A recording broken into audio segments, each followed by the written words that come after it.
आप देख रहे हैं मथुरा न्यूज 24। नमस्कार, आप देख रहे हैं मथुरा न्यूज 24 और मैं हूं आपके साथ आकांक्षा शर्मा। चलिए रुक करते हैं खबरों की ओर। कोरोना संक्रमण के बढ़ते ग्राफ को देखते हुए उत्तर प्रदेश में झांसी हाई अलर्ट पर है। कोरोना मरीजों की संख्या जहां दिन प्रतिदिन बढ़ती जा रही है, वहीं कोरोना मरीजों की मृत्यु दर भी प्रदेश में दूसरे स्थान पर है। कोरोना जहां अभी तक आम लोगों को अपनी चपेट में ले रहा था, वह अब कोरोना का इलाज करने वाले डॉक्टर और कर्मचारी भी इसकी चपेट में आने लगे हैं। अभी हाल ही में आई कोरोना रिपोर्ट में झांसी के 6 बड़े डॉक्टर कोरोना की चपेट में आ गए हैं। इन 6 डॉक्टरों में कुछ डॉक्टर कोरोना का इलाज करने वाले टीम का हिस्सा हैं, तो कुछ अपना प्राइवेट नर्सिंग होम चलाते हैं। कोरोना के संक्रमित होने के बाद अब इन डॉक्टरों का इलाज कोविड वार्ड में हो रहा है। अब तक जो आंकड़े कोरोना मरीजों के सामने आए हैं, वह चौंकाने वाले हैं। अकेले झांसी में लॉकडाउन खत्म होने के बाद टोटल 603 मरीज हो गए हैं। वहीं 198 मरीज ठीक होकर अपने घर भी जा चुके हैं। इसके बाद अभी तक मरने वालों की संख्या 37 पहुंच चुकी है। वहीं सोमवार को 3 लोग कोरोना के चलते मौत के गाल में भी समा गए हैं। लेकिन एक साथ 6 डॉक्टरों को कोरोना संक्रमण होने से झांसी की चिकित्सा व्यवस्था पर संकट पैदा हो गया है। मुझे ये बात कहना बहुत ज़रूरी है, जितने भी हमारे स्टाफ हैं इस कोविड टाइम पे काम कर रहे हैं इस जनपद में, मुख्य रूप से पिछले 3 महीने में हमारे 10 से लेके 12 कांस्टेबल पॉजिटिव हुआ था, सब ठीक होके वापस घर भी चले गए। हमारे 2 सफाई कर्मी भी पॉजिटिव हुआ था, सब ठीक हो गया था। और हमारा डीसी नरेगा पॉजिटिव हुआ था, वो भी ठीक हो गए। हमारे सचिव प्राधिकरण और उनके परिवार भी पॉजिटिव स्टेज में अभी चल रहे, जिसका इलाज इस वक्त पूरी हो रही है। साथ में हमारे एक गायनेकोलॉजिस्ट हैं जो कोविड पॉजिटिव की सर्जरी कर चुकी है, वो पॉजिटिव थी लेकिन वो भी ठीक होकर घर चली गई।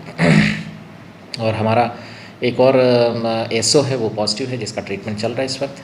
इसके साथ साथ हमारे 2 लैब टेक्नीशियंस पॉजिटिव निकला था, और हमारा 2 फार्मासिस्ट भी पॉजिटिव निकला था, और 2 मेडिकल ऑफिसर्स भी पॉजिटिव निकला। ये घबराने की बात नहीं है, थोड़ा हमें इन्फेक्शन प्रोटोकॉल को ध्यान पे रखते हुए पहले तो वायरस से बचने के लिए प्रिवेंटिव प्रोटोकॉल अपनाना पड़ेगा। दूसरा, जब अगर वायरस लग जाती है, हमें प्रॉपर प्रिकॉशन लेना है। जो उस टाइम की जो बेसिक इलाज है, जो डॉक्टर से जो दिया गया था एसिम्प्टोमेटिक लोगों को, उसके संबंध में ध्यान देना पड़ेगा। हमारे जो 3 कंप्यूटर ऑपरेटर्स भी कंट्रोल रूम से पॉजिटिव था, और वो भी इलाज होकर निकल गए थे। सो ये एक प्रक्रिया है, जिस प्रक्रिया को देखते हुए हम लोगों को सतर्क रहना पड़ेगा। लेकिन सतर्क उन लोगों को रहना बहुत ज़रूरी है जिनके कोमॉर्बिड इश्यूज़ हैं, जैसे जो डायबिटिक है, जो बीपी से पीड़ित है, जो लंग का प्रॉब्लम से पीड़ित हैं, जो लिवर के प्रॉब्लम से पीड़ित है। इन लोगों को और ज़्यादा सतर्क रहना है, और मुख्य रूप से 60 साल के ऊपर या 50 साल के ऊपर जो भी है, बिल्कुल आइसोलेशन में रहने की एक समय है ये। तो हाँ, हमारा एडिशनल सीएमओ पॉजिटिव निकला था, और 2 हमारा डॉक्टर्स दतिया कॉलेज में भी पॉजिटिव निकला था, और दतिया मेडिकल कॉलेज से, और 2 प्राइवेट डॉक्टर्स भी पॉजिटिव निकला था, और उनकी तो इलाज चल रही है, जिसमें एक उनकी जो स्पाउस है वो यहाँ मेडिकल कॉलेज में काम करते हैं। पंचायत समिति वैर की ग्राम पंचायत चौखरवाड़ा कला में सरपंच द्वारा दबंगई और मनमानी से चल रहे मनरेगा कार्य में शुक्रवार एवं शनिवार को कराए गए कार्य की मस्ट्रोल में मजदूरों की हाजिरी कॉलम खाली पड़े थे। शनिवार की सुबह 10 बजे मनरेगा कार्य का औचक निरीक्षण करने के लिए ग्राम पंचायत के वार्ड पंच वार्ड गंगा नदी किनारे 4 गाहा भूमि पर पहुंच गए।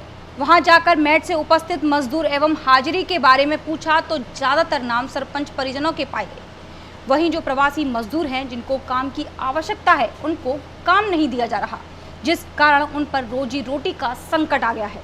वार्ड पंचों एवं ग्रामीण श्रमिकों का आरोप है कि ग्राम पंचायत सरपंच फूलवती किसी भी दिन राजीव गांधी सेवा केंद्र पर नहीं बैठती। उनके स्थान पर उनके रिश्तेदार संबंधी सरपंच संभाल रहे हैं, इसलिए ग्रामीणों को हस्ताक्षर कराने के लिए भटकना पड़ता है। पंच 9 से 12 नंबर 9 से 12 पंच हूँ। यहाँ पर समस्या यह है कि नरेगा में नाम लिखे, जो भी मजदूर आता है उसका नाम नहीं लिखा जाता है, और कोई किसी का 2 3 4 बार नाम आ रहा है, किसी का आ भी नहीं रहा है। बार चक्कर काटने के बाद भी नाम नहीं आ रहा है। कोई भी ग्रामीण सिग्नेचर कराने के लिए आता है, उसको 2 3 बार घूमना पड़ता है, फिर उसके सामने बड़ी मशक्कत के बाद होते हैं। मैं छोकरवाड़े को सरपंच हूँ, छोकरवाड़े की। और साहब जो मुँह पे हेरो जैसे काम कर रहे हैं, दबावेट में काम करवाऊँ मैं मुँह पे, तो मैं दबावेट में काम नहीं कर सकूँ। और प्रवासी को देख लो, लिस्ट देखी जाए, 2-3 लिस्ट हैं मैंने देखो जो काम करवाए हुए, गरीब को सबको दे रही हूँ, जो आ रहा हो जो, और सबकी छांट करी जाए। मेरे को अब तक कछु नहीं आया, ये गांव में एक दवा छिड़की गई है, ऊपर को ना पैसा आया और न मैंने कोई देखे, न मेरे काम कोई चालू नहीं हुआ अभी तक। वैश्विक महामारी कोरोना से बचाव के लिए सोमवार को खाद्य व्यापार संघ की ओर से बयाना के शिवगंज अनाज मंडी में जागरूकता अभियान की शुरुआत की गई। कार्यक्रम में मुख्य अतिथि एसडीएम सुनील आर्य ने खाद्य व्यापार संघ की ओर से तैयार कराई गई कोरोना जागरूकता पोस्टरों का विमोचन किया। एसडीएम ने कहा कि कोरोना से जागरूकता ही एकमात्र बचाव है। उन्होंने राज्य सरकार की ओर से जारी गाइडलाइन का पालन करने को कहा और बताया कि जागरूकता अपनाकर ही हम इस महामारी पर काबू पा सकते हैं। उन्होंने व्यापारियों से नियमों की पालना का संकल्प दिलाया। व्यापार संघ के महामंत्री सतीश सिंघल ने बताया कि पोस्टरों को अनाज मंडी के सभी आड़तों पर लगाकर व्यापारी, किसान और श्रमिकों को जागरूक किया जाएगा। इस मौके पर मंडी में कार्यरत 3 सफाई कर्मचारियों का भी उपजिलाधिकारी सुनील आर्य ने अपने हाथों से माला एवं साफा उड़ाकर सम्मानित किया। आज जैसा कि विश्व में जो कोरोना महामारी चल रही है, उसके तहत राज्य सरकार की जो गाइडलाइन है, उसके तहत हमने हमारी मंडी के प्रत्येक दुकानदार हैं उनके यहाँ पर एक पोस्टर जो बनवाया है अभियान के तहत, जिसमें कोरोना महामारी से 2 गज की दूरी, डिस्टेंस रखते हुए मास्क लगा के रखें। इस तरह के इस पोस्टर में हमने सबके लिए अवेयरनेस रखा है, जिससे किसान और व्यापारी सभी लोग इस राज्य सरकार की गाइडलाइन की पालना करें। इसके तहत हमने हमारे माननीय उप जिला कलेक्टर श्री सुनील जी आर्य यहाँ पधारे, उन्होंने इस पोस्टर का विमोचन किया। कोरोना वायरस महामारी की वजह से लोग इम्यूनिटी पावर बढ़ाने के लिए सड़क के किनारे अपनी जान हथेली पर रखकर योगाभ्यास कर रहे हैं। सड़क पर योगाभ्यास करना इनकी मजबूरी है, क्योंकि शहरों में इम्यूनिटी पावर बढ़ाने के लिए सरकार की तरफ से पार्क की व्यवस्था की जाती है, जबकि गांव में ऐसा कुछ भी नहीं होता। बच्चे नौकरी के लिए तैयारी भी कर रहे हैं, क्योंकि हेल्थ एक्सपर्ट का कहना है कि कोरोना से बचने के लिए इम्यूनिटी पावर सबसे बड़ा उपाय है। हम सभी बालक ग्राम पंचायत मेलोनी से एक साथ जुट होकर अपनी एक्सरसाइज करते हैं और सभी बेरोजगार हैं, आर्मी की तैयारी कर रहे हैं और भर्ती को करीब साल भर हो गए हैं और अपनी इम्यूनिटी पावर बढ़ाने के लिए अपनी तैयारी कर रहे हैं। अलीगढ़ के थाना हरदुआगंज में देर रात 3 दबंगों ने सड़क पर साइड को लेकर पिता व पुत्र को गोली मार दी, जिसमें बेटे की मौके पर ही मौत हो गई व पिता की हालत नाजुक बनी हुई है। देर रात्रि गिरीश अपने बेटे नेत्रपाल के साथ बाजार से गांव लौट रहे थे, तभी रास्ते में साइड को लेकर उनकी कुछ युवकों से कहासुनी हो गई। देखते ही देखते मामला बहुत बढ़ गया। नशे में धुत युवकों ने बाप बेटे पर फायरिंग कर दी, जिसमें नेत्रपाल की मौके पर ही मौत हो गई और गिरीश के पेट में गोली लगने से वह गंभीर रूप से घायल हो गया। मौके पर पहुंची पुलिस ने घायल को उपचार के लिए मेडिकल में भर्ती कराया, जहां उसकी हालत नाजुक बनी हुई है। मृतक नेत्रपाल को पुलिस ने पोस्टमार्टम के लिए भेज दिया है। पुलिस तीनों आरोपियों की तलाश में दबिश दे रही है। कितने लोग घायल हुए हैं, पूरा घटनाक्रम क्या है? ये हरदुआगंज ग्राम कोटरा है, वहाँ पर 2 लोग हैं जिनका नाम है राजू और उनके पिताजी हैं गिरीश। ये लोग कुछ सामान वामान लेकर के आ रहे थे, तो एक पीछे से मोटरसाइकिल लेकर आए, उनकी आपस टक्कर वहाँ कुछ कहा सुन वहाँ पर फायरिंग हो गई। फायरिंग में 2 लोगों को गोली लगी है, तुरंत उनको ट्रीटमेंट के लिए जो नज़दीकी हॉस्पिटल वहाँ पहुँचा दिया गया है। पुलिस मौके पर है। इनसे जो इंजर्ड हैं, इंजर्ड के परिजन ने तहरीर दिया है, तहरीर के आधार पर मुकदमा पंजीकृत किया जा रहा है। सीओ साहब का मौके पर है, तभी जो प्राप्त पत्र का नाम दिया गया है, उनसे गिरफ्तारी की जा रही है, जल्दी गिरफ्तार कर लिया जाएगा और इसमें कार्रवाई की जाएगी। कोई मौत हुई है सर? अभी लोग बता रहे हैं कि हॉस्पिटल से कंफर्म कराया जा रहा है, तो निकाल ले गए हैं। एक आदमी की हालत सीरियस है, उसको आज में बताएंगे आपको बता दें, 3 दिन पहले गांधी पार्क एसएचओ रास्ते में पड़े बीमार एक व्यक्ति को जिला चिकित्सालय मलखान तक पहुंचाकर इंसानियत का परिचय दिया। वहीं थाना गांधी पार्क अचल ताल चौकी इंचार्ज व सिपाहियों ने मनोज यादव एक व्यक्ति को रास्ते से उठाकर चौकी में बंधक बनाकर बहुत ही बेरहमी से मारा। बेहोश होने की हालत में 3 पुलिसकर्मी और एसआई मलखान सिंह जिला अस्पताल ले गए, जहां पत्रकारों के आने पर यह पुलिसकर्मी वहां से फरार हो गए। अगर पुलिसकर्मी ही बेरहम बनकर जनता को प्रताड़ित करेंगे तो आम इंसान की आज़ादी का कानूनी तौर पर हनन है। एसएसपी ऑफिस आए पीड़ित ने वार्ता करते हुए बताया कि पुलिस ने बेरहम होकर चौकी में बंधक बनाकर मारने का प्रयास किया।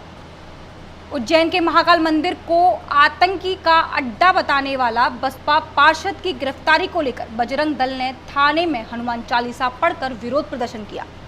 बजरंग दल के लोग पार्षद सद्दाम हुसैन की गिरफ्तारी की मांग कर रहे हैं क्योंकि उसने विवादित बयान दिया था। वहीं थाने में पुलिस प्रशासन के वरिष्ठ अधिकारी भी पहुंच गए और अधिकारियों ने बजरंग दल के लोगों को जल्द ही पार्षद की गिरफ्तारी का आश्वासन दिया। साथ ही आज बिना अनुमति प्रदर्शन करने वाले बजरंग दल के लोगों के खिलाफ भी कार्रवाई की बात कही है।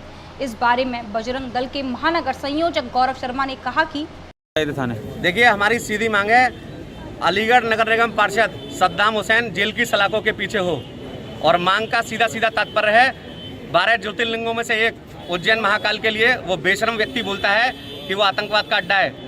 और इसी विषय को लेकर हम पिछले 5 दिन से वरिष्ठ पुलिस अधिकारियों के संपर्क में हैं। मुकदमा दर्ज होने के बाद भी अभी तक प्रशासन खाली हाथ है। हमने प्रशासन को पूर्व में समाचार पत्रों के माध्यम से आश्वस्त किया था कि या तो आप उससे गिरफ्तार करिए सोमवार की रात्रि तक, नहीं तो मंगलवार को हम थाने में हनुमान चालीसा का पाठ करेंगे और सद्दाम हुसैन की गिरफ्तारी होने तक हम किसी भी सूरत में अपने आंदोलन को ख़त्म नहीं करेंगे। और सद्दाम हुसैन गिरफ्तार नहीं कर सकती प्रशासन, तो प्रशासन हमें स्वयं गिरफ्तार कर ले।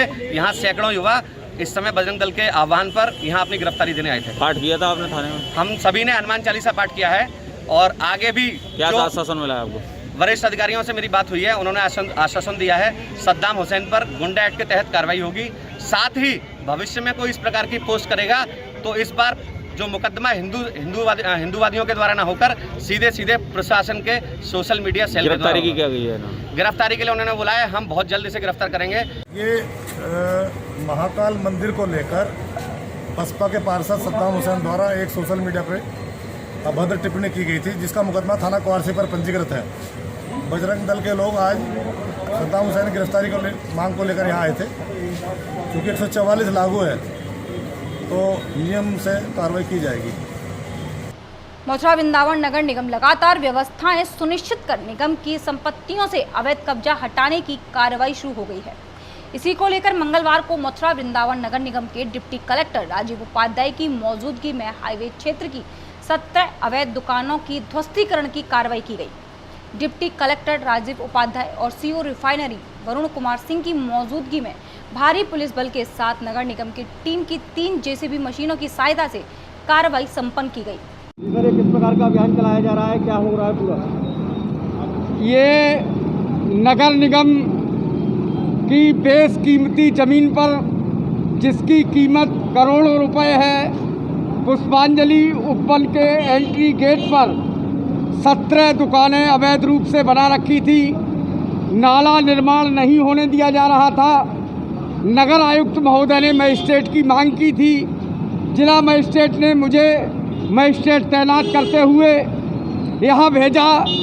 आज नगर निगम की टीम द्वारा के माध्यम से 3 जेसीबी चलवाते हुए सभी 17 दुकानों को जो अवैध रूप से निर्माण की गई थी ध्वस्त करा दिया गया है तथा नाले निर्माण में जो अवरोध था वो अब खत्म हो गया है।